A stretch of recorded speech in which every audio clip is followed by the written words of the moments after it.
તમને સ્પર્શતા તમામ સમાચારોની છે અમને ફિકર, અને એટલે જ હું આપના માટે લઈને આવ્યો છું પ્રાઇમ 9 વિથ જીગર. પ્રાઇમ 9માં આજે અમે એવી બિલ્ડિંગ્સની વાત કરીશું જ્યાં મોતની ગેરંટી છે.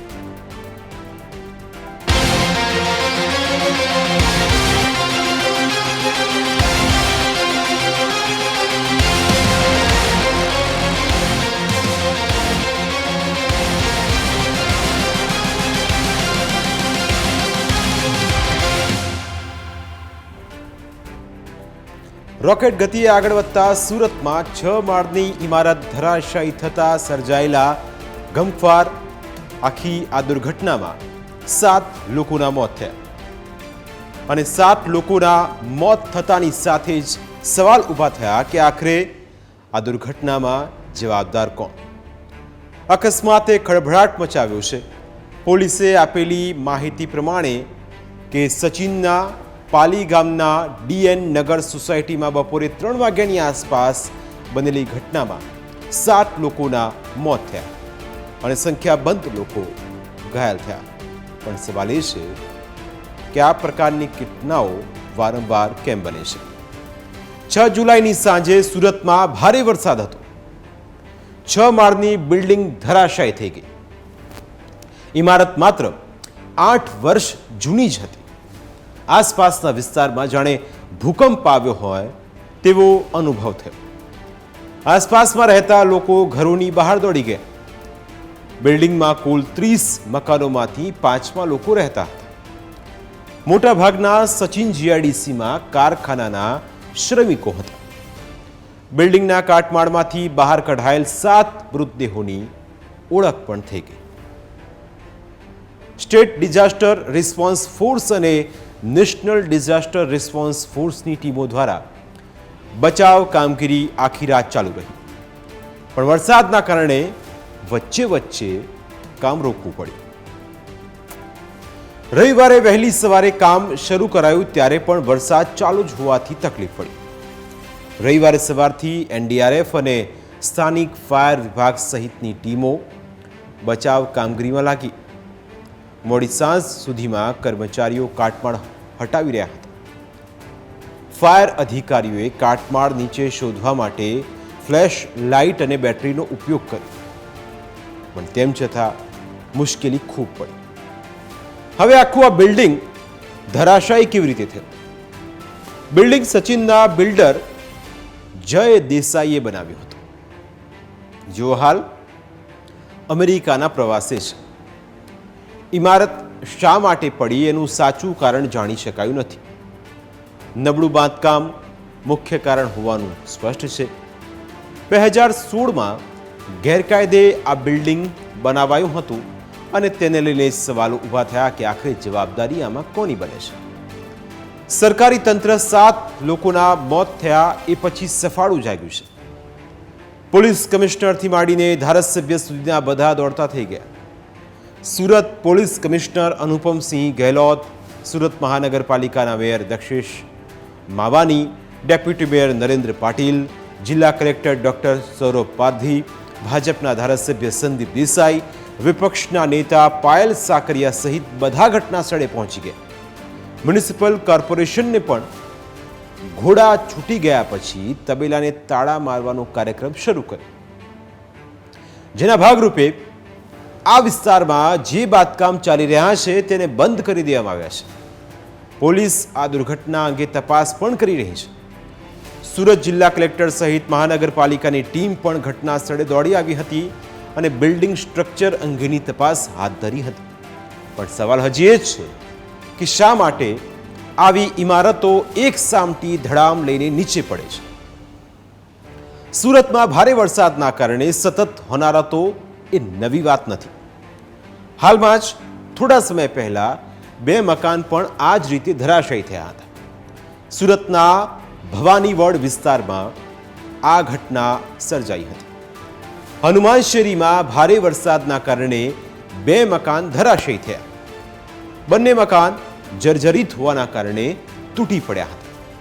મકાન નંબર 51078 અને મકાન નંબર 51079 ધરાશાયી થયા.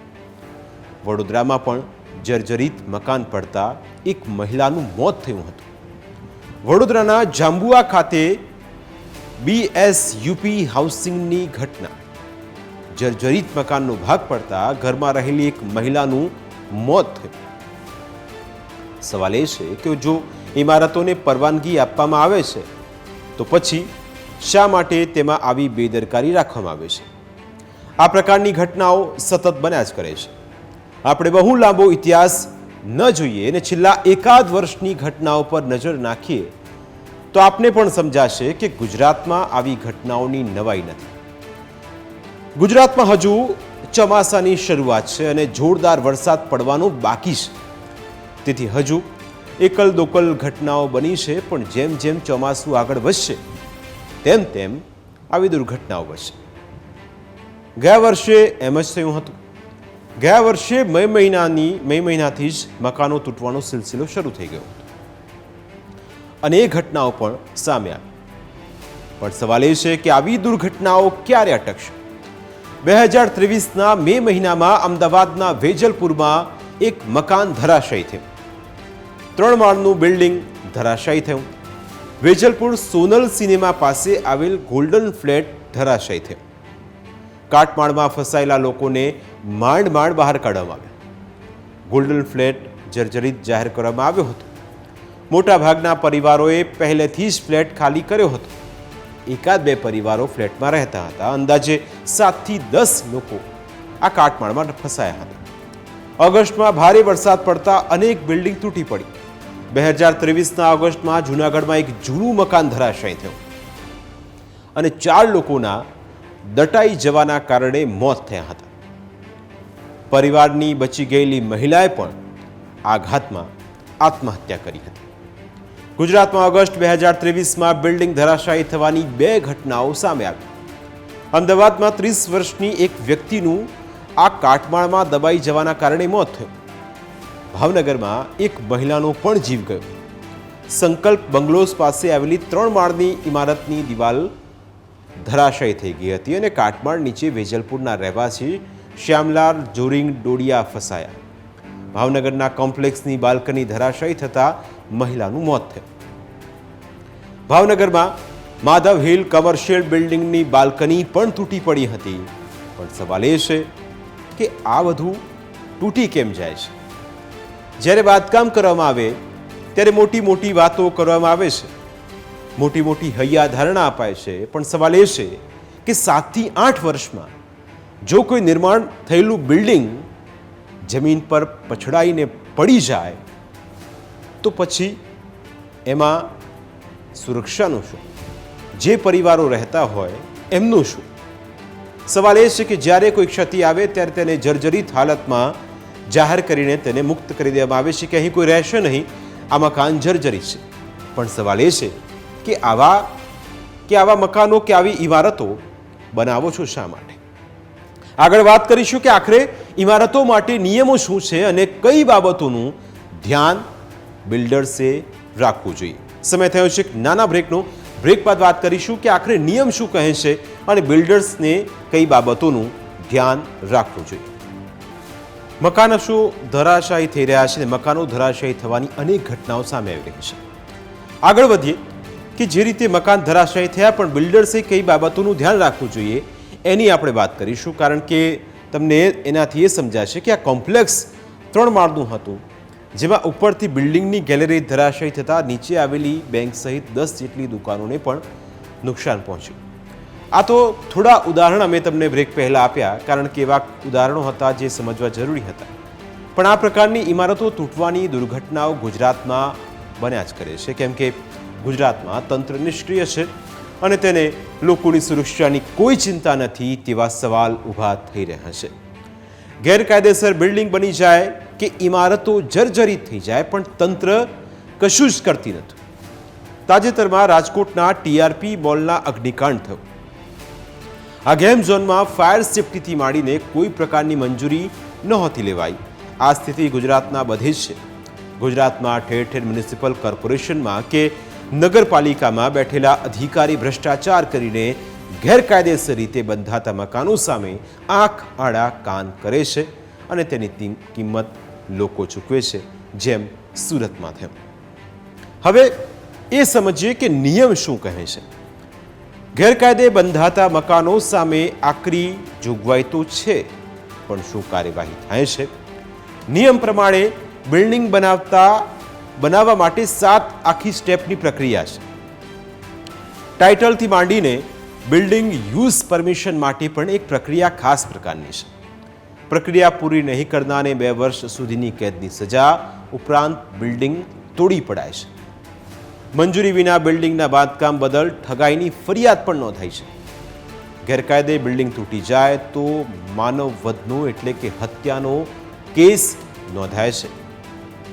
અત્યાર સુધી કોઈ બિલ્ડર સામે હત્યાનો કેસ નોંધાયો નથી અને આ પણ એક હકીકત છે. મોટાભાગના કેસમાં લોકોના જીવ સાથે રમત કરનાર બિલ્ડરને જવા દેવાય છે. આ પ્રકારના કિસ્સામાં રાજકારણ પણ ભાગ ભજવતું હોય છે અને લોકો પણ એવું જ વિચારે છે. અમદાવાદમાં ડિમોલિશન સ્ક્વોડ વિખેરી નંખાય તેનું શ્રેષ્ઠ ઉદાહરણ છે. મ્યુનિસિપલ કોર્પોરેશનમાં ગેરકાયદેસર બાંધકામો અને દબાણો હટાવવા માટે ખાસ ડિમોલિશન સ્ક્વોડ અસ્તિત્વમાં હતી. શહેરના કોઈ પણ વોર્ડ કે તેના વિસ્તારમાં ગેરકાયદેસર બાંધકામ કરવામાં આવ્યું હોય અથવા રસ્તા પર દબાણો કરવામાં આવેલા હોય તો ડિમોલિશન સ્ક્વોડ દ્વારા તેને દૂર કરવામાં આવતા.